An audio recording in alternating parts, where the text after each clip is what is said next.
নমস্কার বন্ধুরা, Lakshmipriya cooking kitchen চ্যানেলে আজকে দেখো আমি তরই নিয়ে আর চিংড়ি মাছ নিয়ে চলে আসছি। তরই দিয়ে চিংড়ি মাছ দিয়ে একটা দারুণ রেসিপি দেখাবো।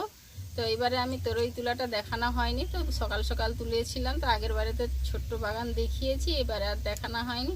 এখন তরই দিয়ে একটা দারুণ রেসিপি করব, তোমরা আমার সঙ্গে থেকো। এখন আমি তরইগুলোকে কেটে নিচ্ছি। আর তোমরা নতুন হলে আমার চ্যানেলটিকে সাবস্ক্রাইব করে দিয়ে লাইক কমেন্ট করতে ভুলো না যেন।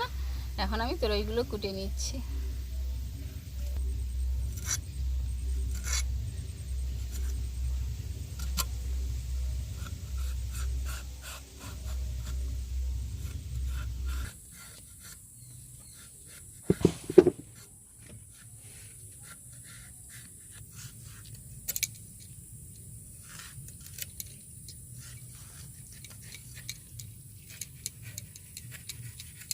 এইভাবেই তরইগুলোকে কেটে নিয়েছি।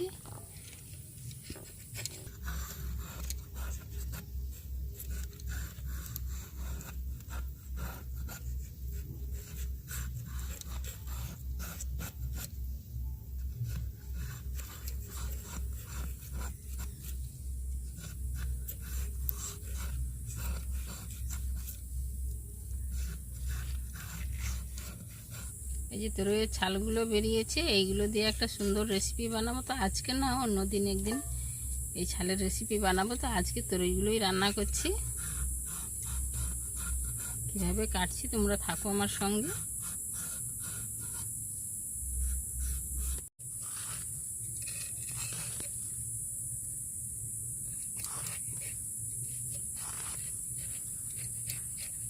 এইভাবেই তরইগুলো কেটে নিচ্ছি।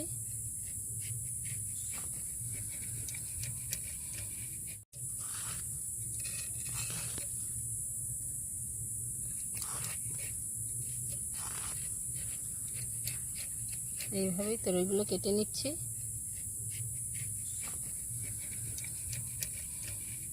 এই তরইয়ের সঙ্গে দুটো আলু দিচ্ছি, আলুটাও আমি কেটে নিচ্ছি। ছোট ছোট সাইজেরই দুটো আলু দিচ্ছি।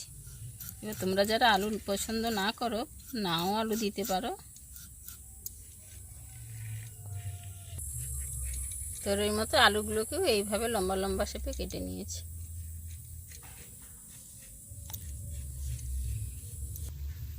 ঝিঙাটা কাটা হয়ে গেছে, সরি ঝিঙা নয় তরই, তরইটা কাটা হয়ে গেছে। এখন তরইটাকে আমি ভালো করে জল দিয়ে ধুয়ে নিচ্ছি।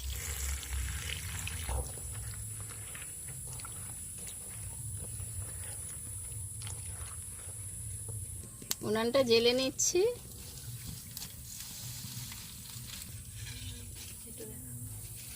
মানে কড়াটা বসিয়ে দিয়েছি, কড়াটা গরম হতে হতে আমি মশলাগুলো রেডি করে নিচ্ছি। এই পোস্ত দিয়ে দিচ্ছি,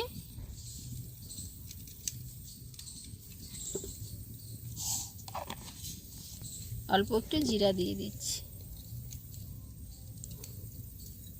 পাশে কড়াটা গরম হয়ে গেছে, আমি কড়াতে তেল দিয়ে দিচ্ছি।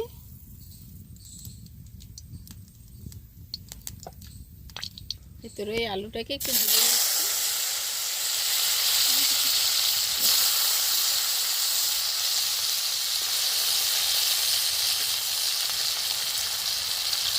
নুন আর একটু হলুদ দিয়ে দিচ্ছি। এপাশে চিংড়ি মাছটা নিয়েছি, চিংড়ি মাছটাতে এখন নুন আর হলুদটা আমি মাখিয়ে দিচ্ছি।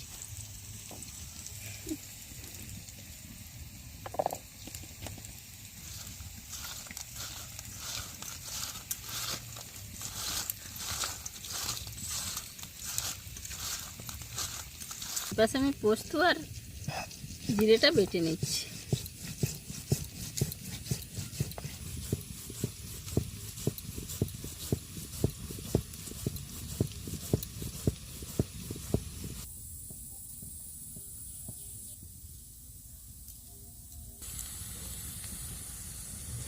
আলুগুলো লাল লাল করে ভেজে নিয়েছি।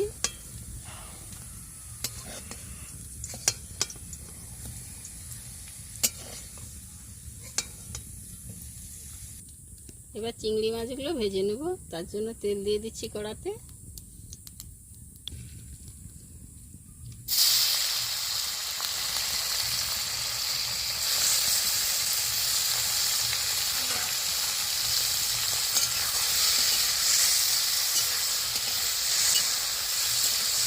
জিরাটা বাটা হয়ে গেছে, এখন তুলে নিচ্ছি।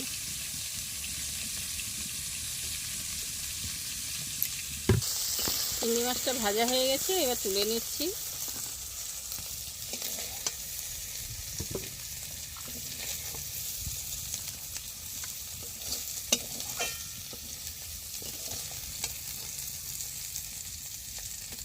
এবার ওই কড়াতেই তেল দিয়ে দিচ্ছি, এবার তরকারিটা রান্না করে নেব।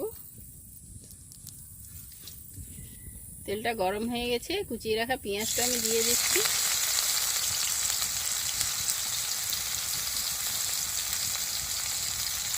সঙ্গে কয়েকটা কাঁচা লঙ্কা চেরা দিয়ে দিচ্ছি।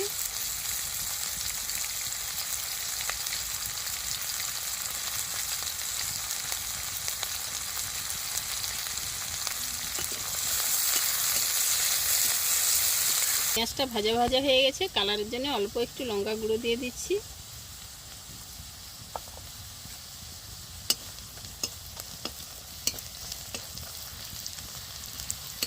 আদা বাটা দিয়ে দিচ্ছি।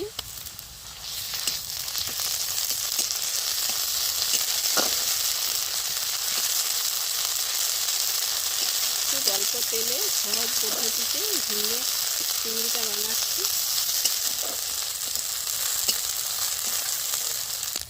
আদাটা ভাজা ভাজা হয়ে গেছে, হলুদের গুঁড়ো দিয়ে দিচ্ছি।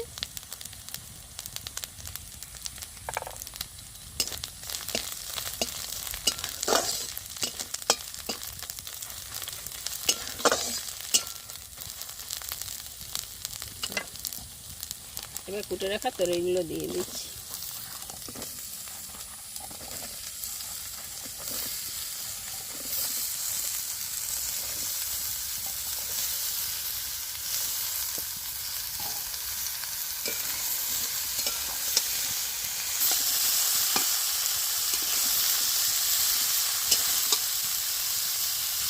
পরিমাণ মতো নুন দিয়ে দিচ্ছি।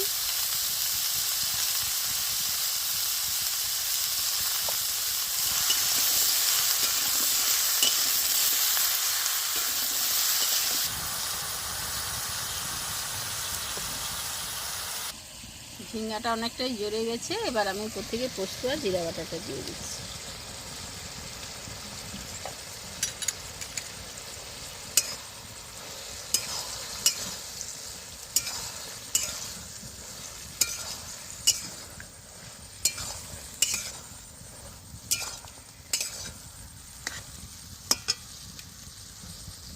ভেজে রাখা আলু আর চিংড়ি মাছটা আমি একসঙ্গে দিয়ে দিচ্ছি।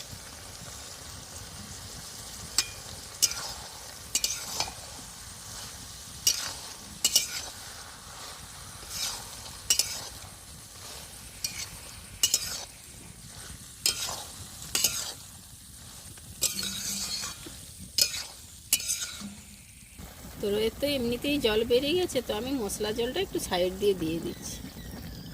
অল্প একটুই জল দিলাম।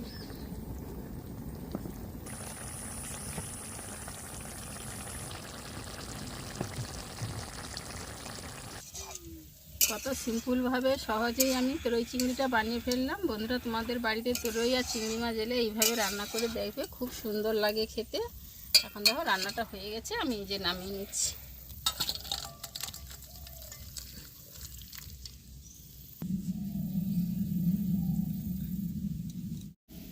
প্লিজ বন্ধুরা পুরো ভিডিওটা দেখবে, আর নতুন হলে আমার চ্যানেলটিকে সাবস্ক্রাইব করে নেবে। কমেন্ট আর লাইক দিতে ভুলো না যেন। এবার আসছি, দেখা হচ্ছে পরের ভিডিওতে।